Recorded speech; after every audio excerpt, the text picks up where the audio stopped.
Selamat siang menjelang siang ini ya, selamat pagi menjelang siang Bapak Guru hebat. Mohon maaf sebelumnya. Di sini saya akan membuka acara untuk kegiatan saya sama Pak Hendrik di penyebaran pemahaman penerapan pengalaman budaya positif yang mungkin sudah biasa kita lakukan sehari-hari di sekolah ini. Pertama-tama marilah kita panjatkan puji serta syukur kehadirat Allah Subhanahu wa Ta'ala, karena atas izin beliaulah, izinnya lah kita bisa berkumpul di ruangan ini untuk menyimak atau dalam diskusi lah ya, lebih tepatnya berbagi pengalaman dalam keadaan sehat walafiat. Selanjutnya, marilah kita selalu hancurkan sholawat serta salam kehadirat Nabi besar Muhammad SAW. Semoga kelak di yaumil akhir nanti kita mendapat syafaatnya. Amin ya rabbal alamin. Baiklah, untuk membuka acara ini kita sama-sama membaca basmalah. Berikutnya sambutan yang akan disampaikan oleh Bapak Kepala Sekolah SD Negeri 1 Cipta Mulia kepada Bapak Ilham Mansur SPD. Saya persilahkan. Baiklah ya. Bismillahirrahmanirrahim. Assalamualaikum warahmatullahi wabarakatuh. Nah, di sini saya tidak akan menggunakan mukadimah karena di sini mungkin tadi sudah kita sedikit ada yang kita bahas. Nah, hanya sebagai tambahan saja mungkin di sini ada kita sama-sama mengetahui untuk kegiatan daripada program guru penggerak. Mungkin kalau kemarin waktu saat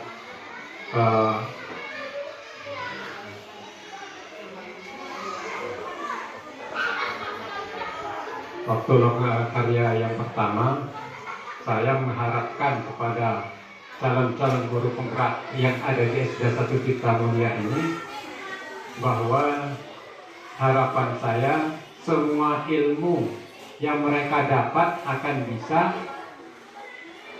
dibagi dengan teman-teman yang ada di sekolah. Harapannya kemudian kemarin juga saya mengharapkan kepada calon-calon guru penggerak. Mungkin kita tahu sama-sama tahu di sini ada 3 orang calon guru penggerak. Bahwa untuk kegiatan guru penggerak ini, harapan saya di waktu kami lokakarya yang pertama, bagi guru penggerak, tolong kegiatan belajar mengajarnya jangan sampai terganggu. Apalagi mungkin dengan sibuknya kegiatan ini, anak-anak kita terabaikan. Karena sering saya lihat itu anak-anak di sini mungkin banyak yang bermain di luar, gurunya sibuk. Nah, harapan saya dengan adanya guru penggerak ini, maka saya mengharapkan kepada mereka bertiga ini agar bisa berbagi ilmu, kemudian bisa menjadi contoh untuk teman-teman yang lainnya. Sebagai harapan juga dengan tugas-tugas yang ada, kalau yang sudah didapat bisa disebar ya Pak ya, sama teman-teman bisa berbagi. Karena di sini mungkin di sini sesuai dengan konsep yang akan kita bahas pada hari ini, yaitu penyebaran pemahaman, pemaparan, pengalaman budaya positif. Artinya di sini bisa kita kembangkan bersama-sama dengan teman-teman yang ada di sekolah ini. Begitupun dengan teman-teman, ya kita saling dukung-mendukung. Artinya kalau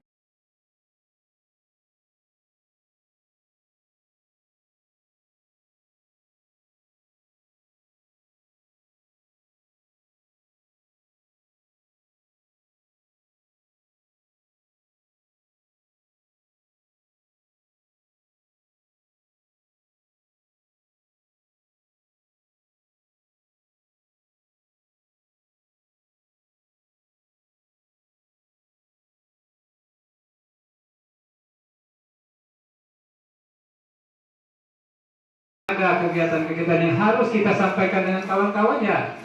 Panggil kawan-kawan, dikumpulkan, kita duduk bersama.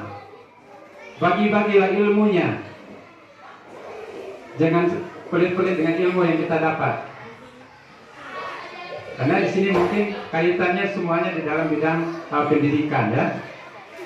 Nah itu saja mungkin sedikit Pak sebagai harapan kami dari Dewan Guru, mengharapkan kepada Bapak dan Ibu Guru calon guru penggerak untuk kedepannya ini betul-betul kita sama-sama untuk berbagi ilmu, apapun ilmu yang kita dapat. Ya itu saja mungkin. Saya akhiri. Wassalamualaikum warahmatullahi wabarakatuh. Terima kasih kepala sekolah yang telah menyampaikan sambutannya, dan terima kasih atas dukungannya kepada kami bertiga untuk dalam menjalankan proses pendidikan ini, dan mohon doa kepada Bapak Ibu guru hebat semua agar tidak ada halangan apapun itu.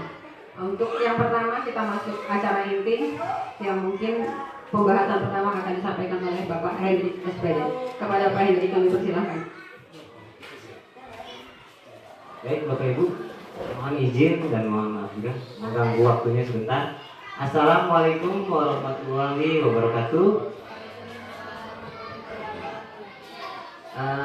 Bapak Ibu, di sini saya akan menyampaikan tentang definisi budaya positif. Jadi saya akan sedikit berbagi tentang budaya positif, bukan ada niatan ingin mengajari ataupun menggurui, tapi di sini kita semuanya sama-sama belajar mungkin ya.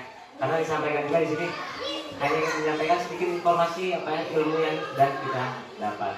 Nah Bapak Ibu, jadi saya akan menyampaikan tentang penyebaran pemahaman dan penerapan budaya positif. Nah Bapak Ibu, kalau terkait budaya positif, ketika saya bicara budaya positif itu yang ada di benak atau di pikiran Bapak Ibu itu apa sih budaya positif? Ada yang tahu tentang kira-kira kalau budaya positif itu apa? Mungkin hal-hal baik gitu ya. Hal-hal baik. Terus? Kebiasaan yang baik. Ada lagi? Hal-hal yang bermanfaat. Nah, itu semuanya benar, Bu. Mau itu pergaulan, mau itu mengucap salam atau bersalam, itu hal-hal baik dan memang perlu itu diterapkan di sekolah. Jadi apakah budaya positif ini penting Bapak Ibu diterapkan di sekolah kita? Sangat penting ya, diterapkan di sekolah kita budaya positif ini. Nah, jadi budaya positif ataupun penerapan budaya positif bagi guru, terutama bagi kita guru, itu sangat penting. Apalagi buat kita penyebaran kepada siswa, untuk menciptakan siswa-siswa yang memang memiliki akhlak ataupun beriman, bertanggung jawab dan mandiri. Nah, jadi Bapak Ibu terkait budaya positif, biar agak cepat saya akan langsung masuk materinya. Di sini ada konsep inti budaya positif. Saya akan menyampaikan setiap inti-inti materi ini bersama Ibu Sari secara bergantian. Nah, Bapak Ibu masih semangat? Semangat. Semangat masih kan? Nah, kalau saya bilang selamat siang luar biasa. Bisa? Iya, karena sekarang udah siang dan terlihatnya udah mulai agak lemes ya. Selamat siang luar biasa. Kita lanjut ke konsep inti budaya positif. Yang pertama yaitu perubahan paradigma belajar. Nah, pembelajaran paradigma baru ini, sebelum saya masuk ke sini, Bapak Ibu pernah mendengar nggak pembelajaran yang berpusat pada guru dan pembelajaran yang berpusat pada murid? Nah, pernah ya? Pernah dengar ya? Nah, Bapak Ibu menerapkan yang mana di kelas Bapak Ibu? Ada yang berkenan menjawab? Berpusat pada murid. Semuanya berpusat pada murid ya?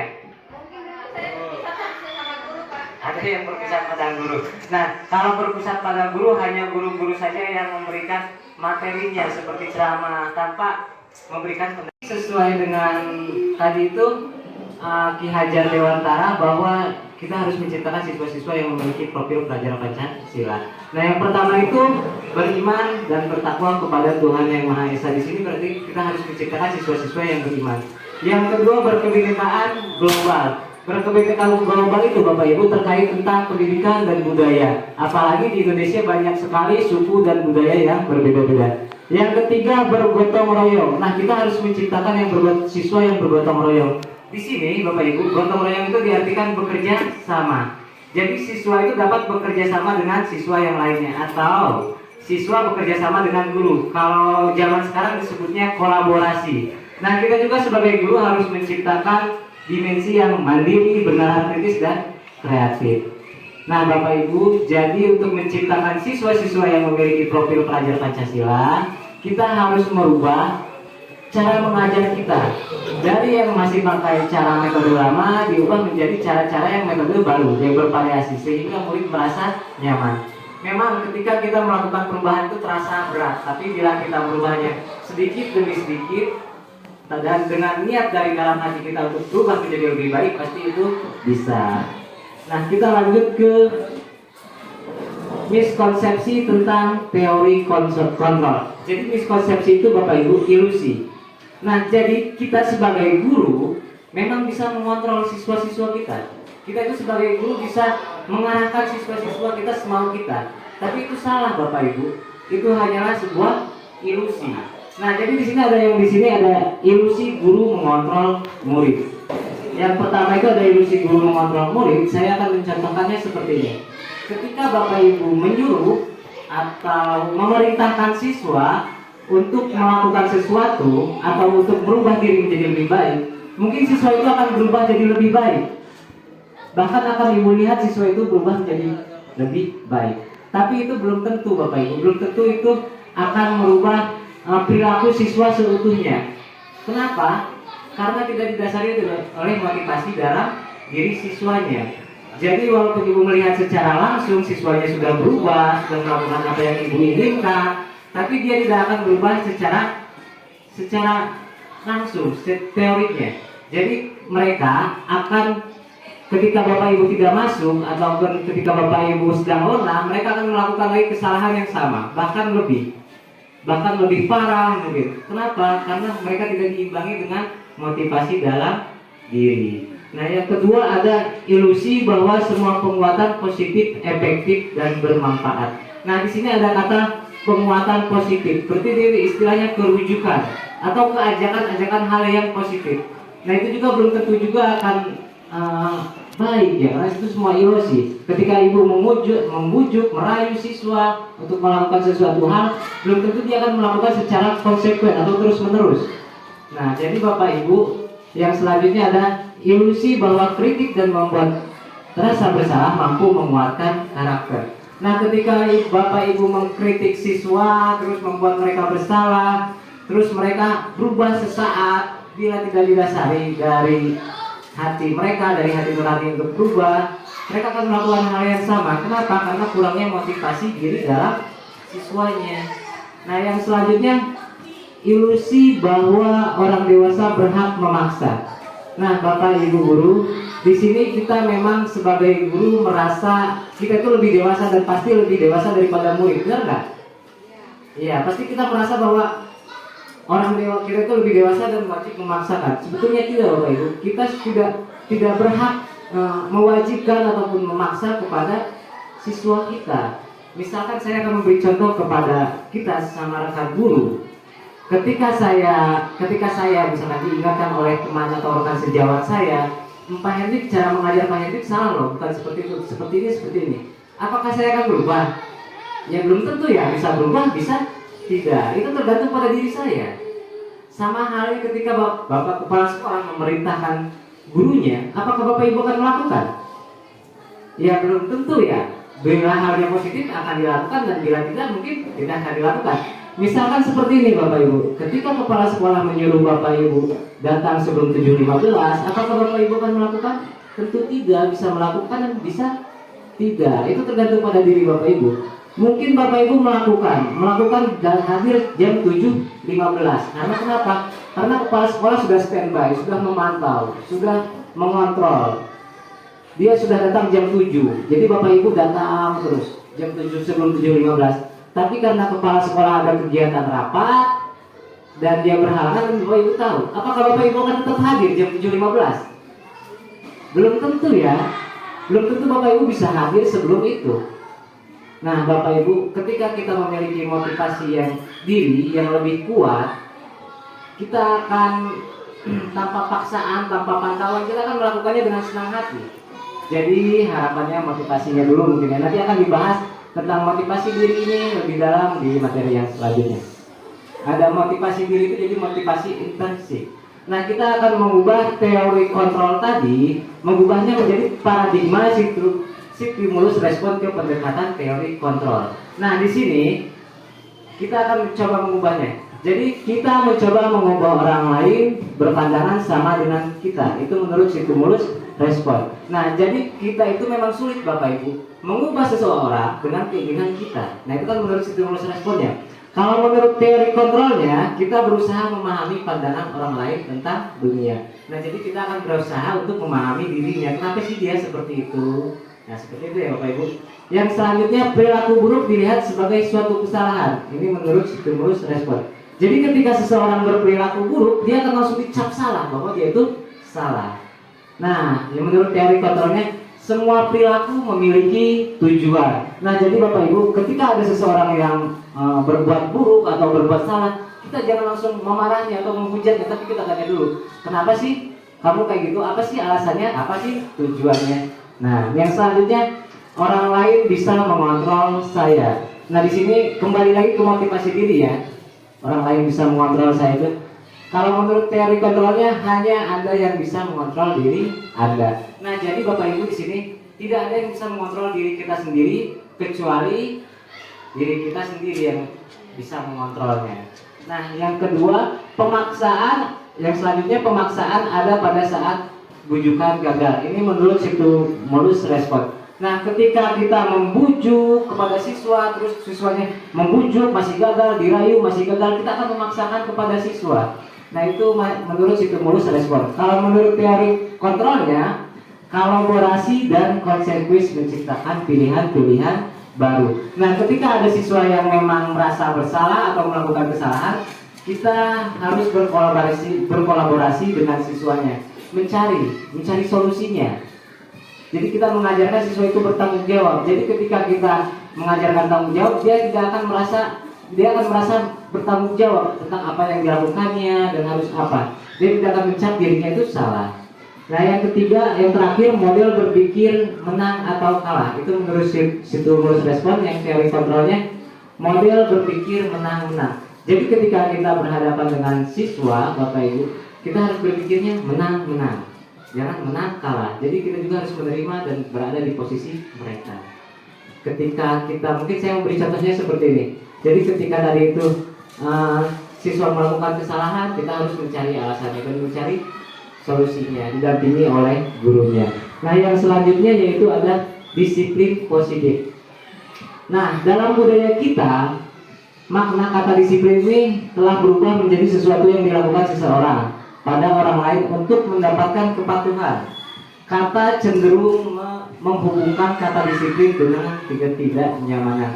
Nah, Bapak Ibu, kalau bahas disiplin, pasti yang terpintas di pikiran Bapak Ibu itu yaitu tentang tata tertib, aturan, konsekuensi, hukuman, pasti di situ. Kalau kita bahas tentang disiplin, pasti teringatnya tentang konsekuensi, hukuman dan lain-lain. Jadi diubah menjadi disiplin positif. Nah, kenapa disiplin positif? Ini merupakan perilaku dalam kesadaran dan bertanggung jawab atas tindakan sebagai wujud menghormati diri sendiri dan orang lain. Nah, jadi Bapak Ibu, ketika kita memerintahkan siswa untuk hadir jam 7.15, apakah siswa itu melakukannya karena takut dihukum? Apakah karena siswa itu melakukannya karena takut dimarah? Apakah siswa itu melakukannya karena takut karena ingin mendapatkan penghargaan? Banyak alasan ya Bapak Ibu. Bisa, iya, semuanya bisa terjadi ya. Bisa juga dia memang dari dalam dirinya, ataupun motivasi dirinya ataupun tanggung jawabnya. Jadi sebagai pendidik, tujuan kita adalah menuntut murid untuk memiliki disiplin diri sehingga mereka bisa berperilaku yang mengacu pada nilai-nilai kebajikan universal dan memiliki motivasi intrinsik dan ekstrinsik. Nah, yang selanjutnya yaitu nilai-nilai kebajikan universal di sini. Ada nilai-nilai kebajikan universal. Nah, nilai-nilai kebajikan itu adalah sifat-sifat positif manusia yang merupakan tujuan mulia yang ingin dicapai setiap individu. Nah, nilai-nilai kebajikan universal ini nilai-nilai yang disepakati atau disepakati bersama lintas bahasa, suku, agama, bangsa, dan maupun latar belakang. Nah, contohnya profil pelajar Pancasila: beriman, bertakwa kepada Tuhan Yang Maha Esa, berakhlak mulia, mandiri, bernalar kritis, berpendidikan global, bergotong royong, dan kreatif. Nah, untuk nilai-nilai kebajikan universal ini nanti akan lebih dalam dan lebih rinci ketika pembahasan keyakinan kelas yang akan dijelaskan oleh Ibu Sari. Jadi lebih dalamnya nanti di keyakinan kelas. Setelah itu kebutuhan dasar manusia. Materi yang selanjutnya kebutuhan dasar manusia. Nah, Bapak Ibu, kita sebagai guru dan juga siswa juga memiliki kebutuhan dasar. Bila kebutuhan dasar itu tidak terpenuhi, maka akan terjadi penyimpangan-penyimpangan yang tidak diinginkan. Nah, kebutuhan dasar manusia adalah segala sesuatu yang kita lakukan untuk mendapatkan apa yang kita inginkan. Seluruh tindakan yang kita lakukan memiliki tujuan tertentu, dan semua usaha terbaik yang kita lakukan adalah dalam rangka agar kebutuhan dasar kita terpenuhi. Nah, jadi Bapak Ibu, kebutuhan dasar manusia itu ada 5 kebutuhan dasar manusia. Nah, bila dari kelima kebutuhan dasar ini tidak terpenuhi satu saja, maka akan terjadi sesuatu yang tidak diinginkan tadi ya, penyimpangan-penyimpangan yang tidak diinginkan. Nah, misalkan nih, 5 kebutuhan dasar manusia. Yang pertama, bertahan hidup. Bertahan hidup itu ada makanan, pakaian, tempat tinggal, keamanan, dan kesehatan. Nah, Bapak Ibu mungkin ketika mengajar di kelas pernah nggak menemukan muridnya yang tidur? Pernah ya, tidur-tiduran juga pernah. Bahkan ada yang lemas, mungkin iya, ada yang senderan, tiduran, lemas. Kenapa Bapak Ibu langsung memarahinya? Enggak ya, tanya dulu, kenapa kamu lemas? Nah, siapa tahu kan dia belum, siapa tahu dia belum makan, belum sarapan. Atau tanya kayak gini, kenapa anak kamu tiduran? Siapa tahu aja di rumahnya kebanjiran. Karena kita juga harus tahu setiap alasan siswanya dulu. Nah, jadi yang selanjutnya itu kasih sayang dan diterima. Rasa diterima, dipedulikan, berbagi, kerjasama menjadi bagian kelompok. Nah, ini saya akan memberikan contoh seperti ini. Mungkin Bapak Ibu pernah dalam kelas membagi kelompok. Setiap kelompok itu masing-masing 5 orang. 5 orang. Setiap kelompok masing-masing 5 orang, dan ada satu kelompok, dalam satu kelompok itu ada satu orang yang tidak aktif. Ada yang tidak aktif. Setelah itu keempat orang ini mengadu kepada Bapak Ibu guru. Bu, si ini nggak aktif, si ini diem aja dalam kelompok. Apakah Bapak Ibu langsung memarahi siswa yang tidak aktif itu? Tidak kan? Kita harus menanya, apa sih alasan dia tidak aktif? Bisa saja dia kurang kasih sayang dan rasa diterima. Misalkan alasannya ketika kita menanya siswa itu, nah kenapa sih kamu tidak aktif di kelompok ini? Mungkin dia merasa dikucilkan karena mereka berempat ini adalah satu geng, sedangkan dia berbeda sendiri. Jadi Bapak Ibu, ketika siswa melakukan kesalahan, kita harus bertanya dulu apa alasannya dan tujuan. Yang ketiga, penguasaan harga diri, keinginan untuk dianggap memimpin, berprestasi, diakui, dan didengar. Nah, jadi kadang Bapak Ibu di kelas itu ada dari 20 murid itu satu murid yang ketika presentasi atau apa dia ingin selalu maju, atau ketika ditunjuk selalu ingin menjadi ketua kelas. Ada ya? Iya. Satu orang sambil nggak bisa ya. Itu dia adalah penguasaan, Bu. Keinginannya ini untuk dianggap, langsung keinginannya untuk dihargai. Yang selanjutnya adalah kebebasan. Nah, ini kebebasan ini mencakup mandiri, memiliki pilihan, mencoba hal baru, mampu mengendalikan arah dirinya. Nah, jadi Bapak Ibu, terkait kebebasan ini sama halnya tadi ketika Bapak Ibu mengajar dengan cara metode yang lama. Misalnya metode ceramah, Bapak Ibu mengajar dengan metode ceramah, setelah itu Bapak Ibu menyuruh siswa itu diam, jangan ribut, catat, selesaikan. Apakah siswa akan merasa nyaman? Tidak ya Bu ya, karena mereka tidak mengeluarkan pendapatnya, karena mereka tidak akan mengeluarkan apa sih mereka, sampai mana sih perkembangan kemampuan yang mereka inginkan. Bila Bapak Ibu masih menggunakan metode yang lama. Yang terakhir yaitu kesenangan, bermain, humor, antusiasme, dan tertawa. Nah Bapak Ibu, jadi ini juga salah satu kebutuhan manusia. Ketika ada siswa yang tertawa, ya jangan dimarah juga ya, biarkan saja tertawa. Nah bila bisa Bapak Ibu, ketika kita mengajar, kita juga harus menerapkan penerapan bermain sambil belajar, humor. Dan ketika di sela-sela pelajaran kita juga harus menyelipkan teka-teki sehingga anak-anak tidak jenuh dan merasa nyaman. Jadi kita sebagai guru harus menciptakan pembelajaran yang lebih inovatif, kreatif sehingga membuat siswa nyaman di kelasnya. Yang untuk selanjutnya materinya tentang motivasi diri. Apa materi kita? Nah, sekarang motivasi perilaku manusia. Dari pembahasan sebelumnya kita sudah ketahui kalau kita selain anak-anak dan kita pun sebagai manusia membutuhkan 5 kebutuhan dasar. Nah, dari 5 kebutuhan dasar itu akan terkontrol, termotivasi untuk menaati perilaku positif atau budaya positif jika ada ketidaknyamanan atau hukuman. Dia akan mematuhi budaya positif atau aturan itu dengan hukuman, karena untuk menghindari ketidaknyamanan itu biasanya eksternal, motivasi eksternal. Dan untuk mendapatkan imbalan, biasanya kita akan disiplin jika ada iming-iming imbalan atau penghargaan, atau ada yang ditakutkan seperti atasan, takut dimarah. Nah, itu motivasi eksternal. Nah, untuk budaya positif ini itu yang akan kita terapkan dan berusaha kita tanamkan ke siswa untuk menjadi motivasi internal agar mereka bisa menghargai diri sendiri. Sehingga dengan mereka bisa menghargai sendiri, mereka bisa membedakan hal itu baik atau buruk.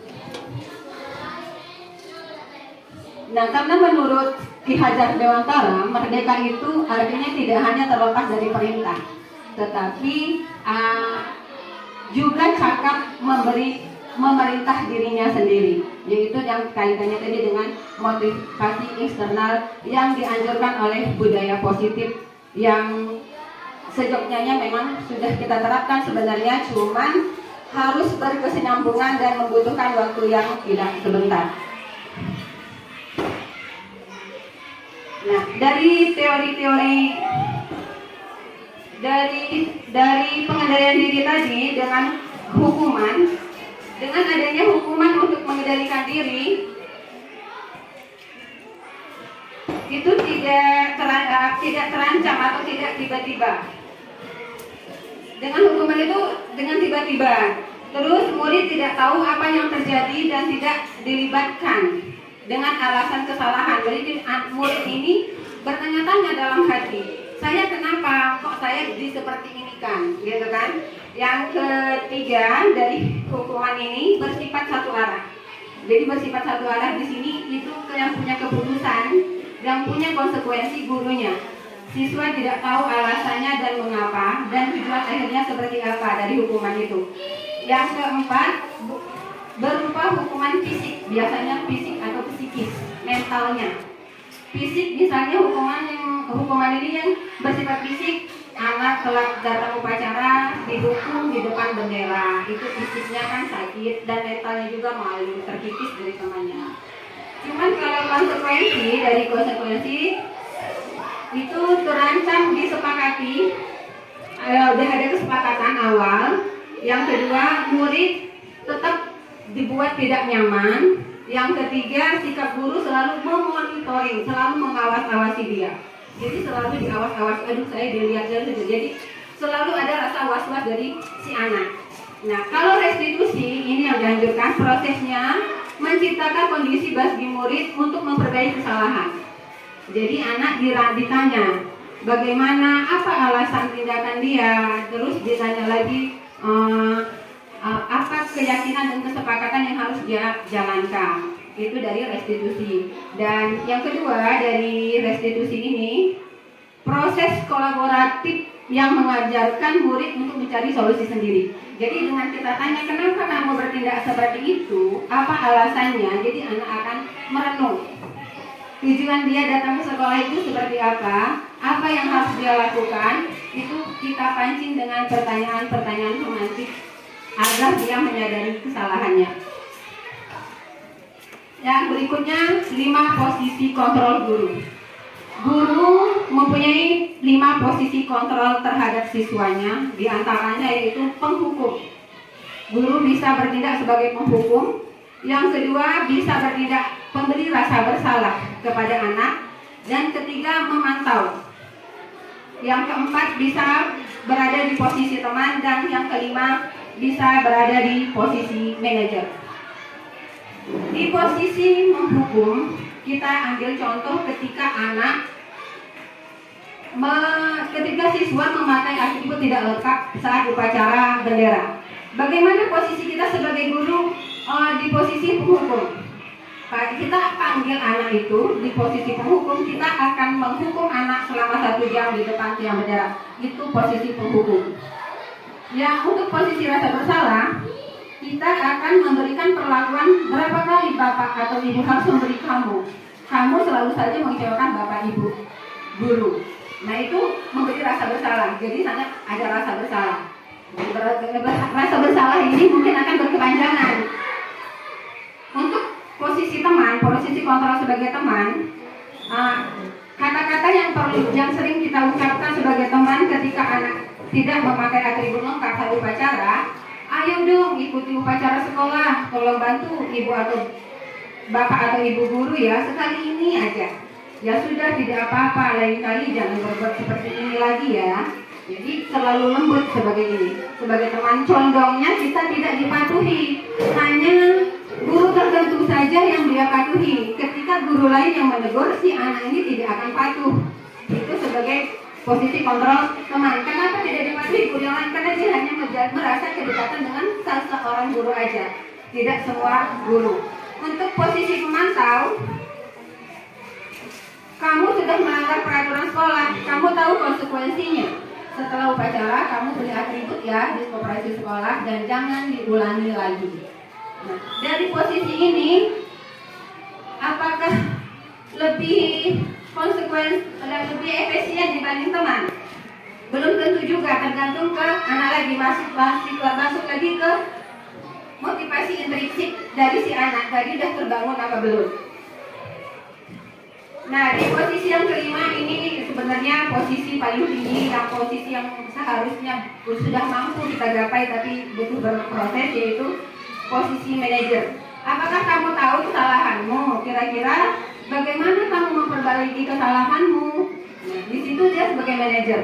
Jadi anak ditanya kesalahannya, kira-kira bagaimana dia menyelesaikan kesalahannya. Mungkin tujuan berpakaian seragam pun bisa kita tanyakan mengapa dan perlu apa. Apakah semua anak bisa memakai seragam di luar lingkungan sekolah? Itu kan tidak. Jadi sebagai manajer dia akan memancing bahwa seragam itu kebanggaan bagi anak tersebut. Nah, di sini ada contoh. Contoh posisi kontrol.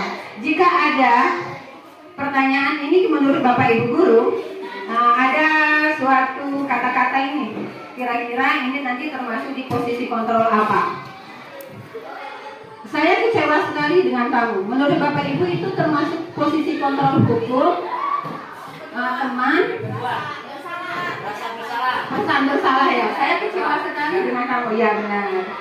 Untuk berikutnya ada lagi, kamu tidak pernah benar melakukannya. Itu posisi apa? Penghukum, ya. Nah, yang ada kata-kata yang ketiga lagi, apakah rencanamu untuk menyelesaikan masalah ini? Ketiga. Manajer ya? Iya, manajer benar. Ayolah lakukan ini demi Bapak Ibu. Teman, iya. Karena dia mengajak ayolah gitu, seolah-olah kan teman gitu. Yang berikutnya, kamu tidak pernah mendapatkan nilai jika tidak mengerjakan tugas. Pemantau, iya. Nah, dari 5 posisi kontrol itu menurut Bapak Ibu, kita dan saya, Bapak Ibu semua kira-kira sudah berada di posisi kontrol yang mana? Teman, penghukum, apa pemantau, apa manajer? Sudah semua dijalanin ya, benar, alhamdulillah. Ya kadang jadi manajer ya kita di anak, kadang jadi penghukum, kadang jadi pemantau, kadang jadi teman. Ya, benar. Untuk berikutnya keyakinan kelas. Dari posisi kontrol guru untuk mencapai posisi manajer kita perlu menerapkan keyakinan kelas. Nah, mengapa tidak peraturan? Mengapa harus keyakinan kelas? Kalau peraturan dia hanya dibuat satu arah, kebijakan jatuhnya, dan harus. Jadi anak itu dipaksa, bukan atas kehendaknya sendiri. Itu untuk peraturan. Mengapa harus keyakinan? Kalau keyakinan itu merupakan nilai-nilai kebaikan dari peraturan. Jadi anak itu berusaha kita ambil anak itu, kita arahkan apa tujuan peraturan itu, inti baik dari peraturan itu yang merupakan keyakinan. Jadi diajak merenung, disepakati, jadilah sebuah keyakinan. Nah, pembentukan keyakinan kelas. Keyakinan kelas itu bersifat abstrak. Abstrak di sini sangat luas ya. Bersifat abstrak, berupa pernyataan universal, dibuat dalam pernyataan positif, sedikit saja agar mudah diingat, sesuai dengan kondisi kelas dan sekolah sehingga mudah diterapkan. Semua warga sekolah atau warga kelas dilibatkan saat membuat keyakinan kelas. Nah, bagaimana caranya melibatkan semua warga kelas? Ya, kita bisa berdiskusi dengan siswa, bertanya, kelas kita ini sepertinya proses belajar mengajarnya mau seperti apa? Kondisi kelas ini mau seperti apa? Itu bisa kita komunikasikan ke anak. Jadi keinginan anak itu bisa dituliskan dalam bentuk kertas-kertas lembaran yang mereka tempelkan di papan tulis. Setelah itu kita pandu mereka, kita baca satu-satu, kita kelompokkan hasil tulisan anak, kata-kata yang anak pilih itu kita kelompokkan dan kita cari kata-kata yang terbaik yang sesuai dengan tujuan kata-kata si anak. Jangan sampai ada kata-kata yang negatif. Misal, jangan membuang sampah sembarangan. Nah itu jadi kita ini menjaga kebersihan. Ya kan, biasanya kan anak-anak memakai katanya kan jangan, tidak boleh. Kita arahkan lagi kata-katanya dengan makna yang sama, hanya saja tidak mengandung kata-kata negatif, tidak mengandung kata-kata jangan. Cuman kan kebanyakan anak-anak kalau membuat kesepakatan, mereka menggunakan kata tidak boleh. Tidak.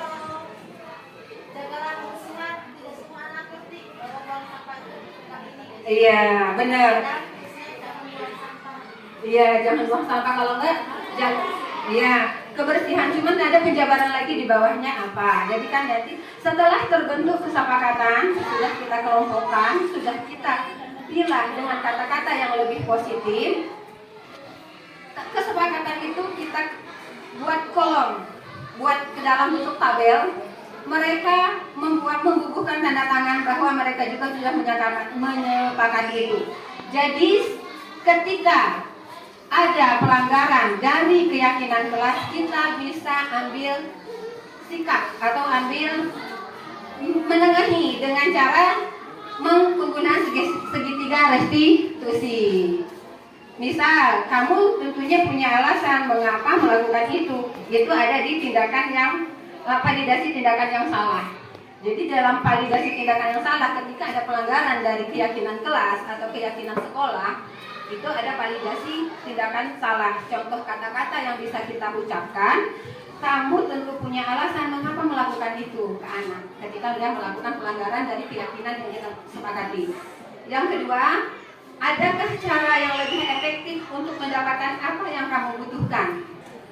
Apa yang kamu butuhkan, apa yang kamu inginkan dari kelima kebutuhan dasar manusia tadi. Kebebasan, kemandirian, penguasaan, itu pasti ada alasan. Apakah ada cara lain? Nah, untuk menstabilkan identitas, di segitiga restitusi ini ada validasi tindakan yang salah, menstabilkan identitas, dan menyanyikan keyakinan. Nah, di menstabilkan identitas ada beberapa pertanyaan yang bisa kita sampaikan ke anak. Di antaranya, setiap orang pasti pernah melakukan kesalahan. Jadi dia dimaklumi di sini, dimaklumi melakukan kesalahan.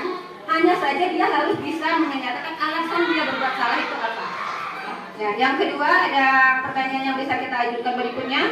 Kamu bukan satu-satunya yang pernah melakukan itu. Ya, jadi di sini anak tidak bijak salah dan selalu paling salah. Tapi bisa dimana orang juga bisa pernah berbuat salah, hanya saja cepat berubahnya untuk jadi lebih baik. Nah, di langkah ketiga segitiga restitusi, yaitu menanyakan keyakinan kelas. Ya, dari tadi bukan kamu satu-satunya pernah melakukan salah. Jadi kita nanya, keyakinan kelas apa yang telah kita sepakati. Jadi anak bisa merenung.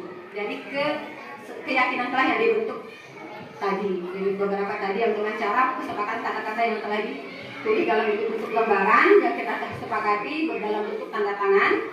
Dan yang pertanyaan berikutnya untuk menyangkut keyakinan kelas yaitu dengan cara bertanya kamu ingin menjadi apa dan seperti apa. Itu di penyelesaian masalah ketika ada pelanggaran keyakinan kelas atau keyakinan sekolah yang dilakukan oleh anak-anak kita atau kita sendiri sebagai seorang guru yang mungkin kadang ada hilaf dan salahnya. Kedua, berikutnya pembentukan keyakinan kelas. Nah, udah tadi sudah dibahas sebenarnya cara pembentukan keyakinan kelas itu proses dialog. Dialog antara guru dan siswa, siswa dan siswa maunya seperti apa dalam bentuk lembaran-lembaran kecil ditempel di papan tulis. Kita bahas satu-satu dari lembaran-lembaran yang mereka tulis itu, kita sepakati, kita bulatkan jadi kata-kata yang positif. Nah, menstabilkan identitas tadi sudah dibahas juga sebenarnya ya. Menyanyikan keyakinan kelas.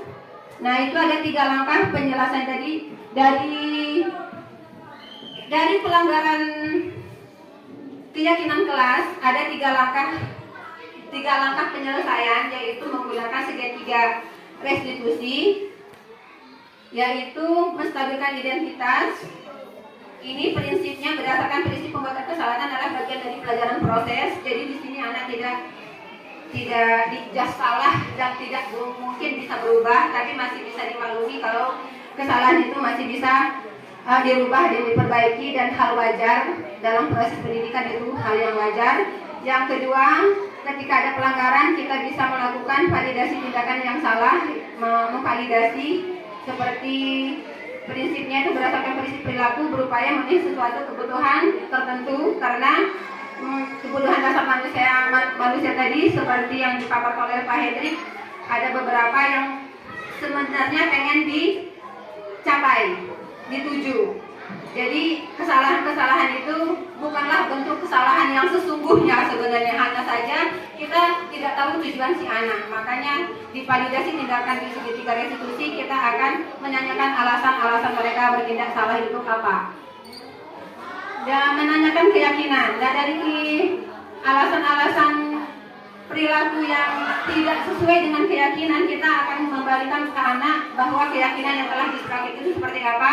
Dengan harapan dengan kita bertanya keyakinan yang telah disepakati, karena keyakinan yang disepakati adalah kesepakatan bersama, harapan kita anak akan ingat apa tujuan mereka datang ke sekolah, apa tujuan mereka belajar, apa tujuan mereka memakai seragam sekolah itu, menulis dan segala macam, mereka akan menjadi sendiri, dan harapannya mereka akan berubah sesuai dengan keinginan dan motivasi dalam diri mereka, tanpa ada tanpa ada iming-iming rasa takut dihukum, tapi memang benar-benar motivasi di dalam diri yang sudah tumbuh di dalam diri anak itu sendiri. Nah, itulah langkah-langkah budaya positif. Sebenarnya budaya positif itu yang paling kesimpulan dari acara hari ini adalah bahwa dengan adanya budaya positif, dengan adanya keberpihakan sama anak dalam belajar, dengan memanusiakan anak itu sebagai manusia, mereka punya tujuan sendiri dengan berangkat atas belakang yang berbeda. Mudah-mudahan motivasi intrinsik yang ada di dalam diri anak kita, terutama di SD Negeri 1 Cipta Mulia ini bisa terbangun. Amin ya rabbal alamin. Demikian pemaparan kami pada siang hari ini terkait budaya positif. Bila ada kesalahan atau kekurangan, kami mohon maaf. Saya akhiri, wabillahi taufik wal hidayah. Wassalamualaikum warahmatullahi wabarakatuh. Jawab ya. Kepada Pak Arif saya persilakan. Mungkin pertanyaannya harus ada moderatornya ya Bu ya.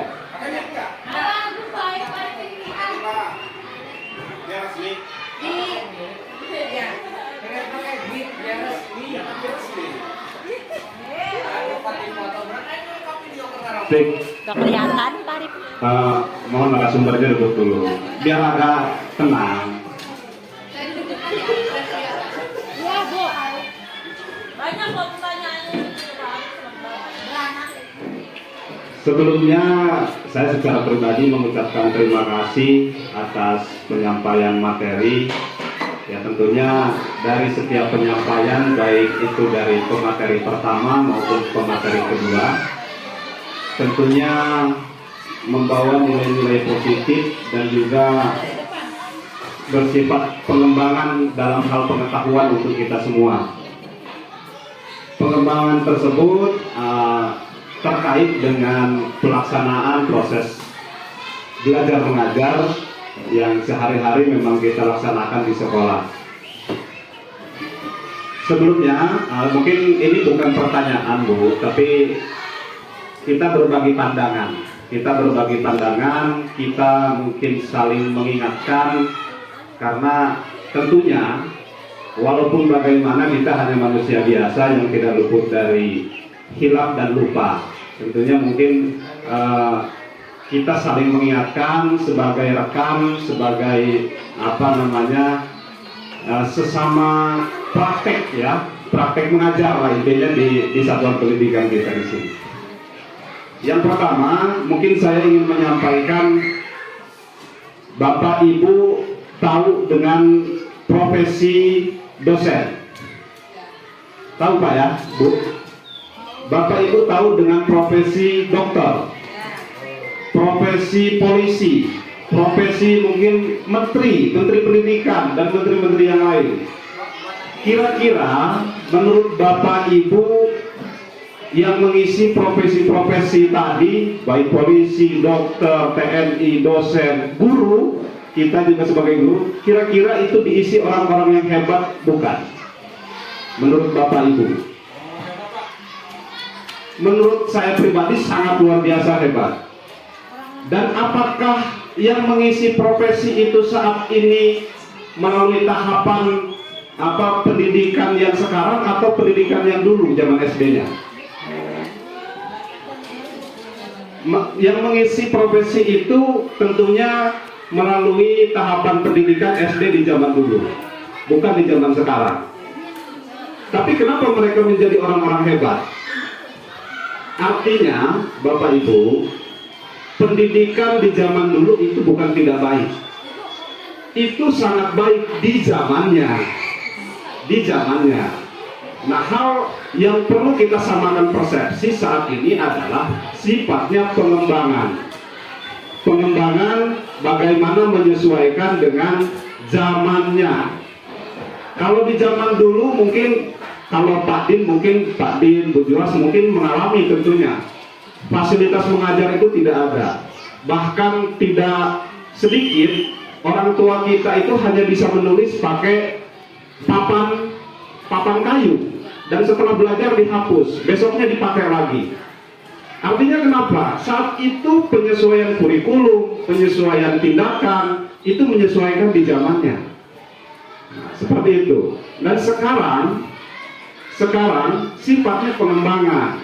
Artinya kalau kita mau pakai cara yang sekarang di zaman dulu, saya yakin itu tidak tepat, karena belum ada fasilitas pendukungnya. Betul Bapak Ibu ya? Nah di zaman itu sangat tepat, karena memang fasilitas dari SDM-nya, dari ekonominya, memang maksimalnya semampunya seperti itu. Dari satuan pendidikannya dan hal-hal lain.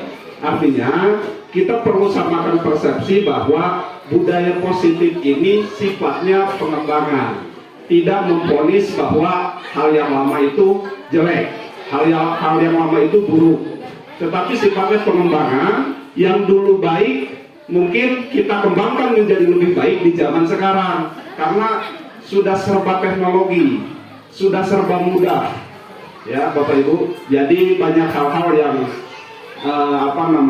jangan terpeleset dalam hal paradigma ataupun pola pikir kita. Jadi menjudge bahwa hal yang lama itu salah, hal yang lama itu baik. Sementara produk dari pendidikan zaman dulu itu sekarang sudah menjadi presiden, sudah menjadi menteri, sudah menjadi dokter, sudah menjadi dosen, sudah menjadi guru. Dan itu bukti bahwa ada pendidikan di zaman itu yang terbaik di zamannya. Dan proses pendidikan di zaman sekarang, kita tidak bisa menjamin apakah akan lebih baik ke depannya. menghasilkan orang-orang yang lebih hebat ke depannya. Kita tidak bisa menjamin tentunya. Hanya kita berikhtiar, berupaya sesuai dengan zaman yang sekarang, menyesuaikan. Jadi mungkin penekanannya adalah budaya positif tadi saya garis bawahi bersifat pengembangan, tidak untuk memvonis bahwa yang lama itu jelek, tetapi pengembangan dari hal-hal yang positif di zaman dulu kita kembangkan ke arah yang lebih meningkat, yang lebih baik, supaya menjadi ataupun mencetak manusia-manusia yang dapat menyesuaikan diri sesuai zamannya. Kita tidak hidup dengan pola pikir yang jadul di zaman sekarang, itu akan menjadi kurang tepat. Tetapi kita menjadi orang yang selalu berproses, selalu bisa menyesuaikan diri di zaman. Kita tidak tahu zaman anak-anak kita ke depan mungkin nanti akan seperti apa. Harapannya kita, saya ambil dari filosofi Ki Hajar Dewantara saja, nggak pakai muka di mata. Itu budaya positif tadi Bu ya. Nah, saya ambil ada belajar dari alam tadi ya. Ya. Saya ambil filosofinya tukang sayuran saja Bu, tukang sayur, tukang tanam cabai. Kalau saya sederhana saja berpikir. Jadi tukang cabai itu, kalau dia mau mencapai hasil yang bagus dan maksimal, tentu dia menyiapkan konsep dulu. Kira-kira itu kan besarnya Bu ya. Kemudian setelah dia selesai mengkonsep apa-apa yang harus disiapkan, tentu sudah dibukukan semua. Nah kemudian tukang sayur ini ada dua yang dia siapkan untuk mencapai hasil selain dari konsep dia. Satu, menyiapkan anti hama. Yang kedua, obat-obatan bagaimana mencapai hasil yang maksimal. Nah, kalau tiga syarat ini sudah diterapkan, maka hasil akan maksimal. Anti hama apa Bu? Kiat-kiat yang sudah disampaikan, teori-teori pembelajaran yang sudah disampaikan sama Bapak tadi, sama Pak Hendrik, Bu Sari, saya lupa itu banyak sekali ya. Kemudian untuk mencapai hasil bagaimana? Sama, teori-teori belajar juga. Bagaimana kita pendekatan sama anak dan sebagainya. Nah, yang terakhir, Udah pada hilang. saya pengalaman dan saya ambil ini dari tutor saya waktu saya prajabatan. Video anak tadi nggak ada. Bapak Ibu katanya, Aneh juga. kalau Bapak mau jadi pemimpin atau guru dan sebagainya, yang pertama niat kita ibadah. Kemudian yang kedua, kita berbagi pengalaman dengan anak. Nah, bonusnya apa? Ibadah tadi Bu akan mengunci batin kita, maka kita akan selalu disiplin dan berpikir positif. Terima kasih, itu aja Bu.